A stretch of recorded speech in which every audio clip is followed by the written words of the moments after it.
Hi guys, in this video I'm going to show you step by step how to send a video from YouTube in Outlook email. It's going to be very easy and simple step.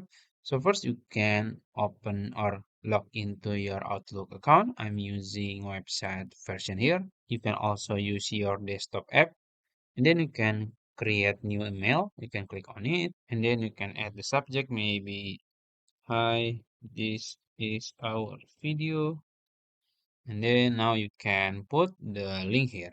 So basically there are two ways to do that.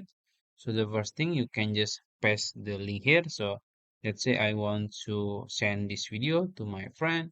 I can just copy the address link and then you can just paste here and it will automatically clickable. So your friend or family, they can just click this link and it will automatically open the video.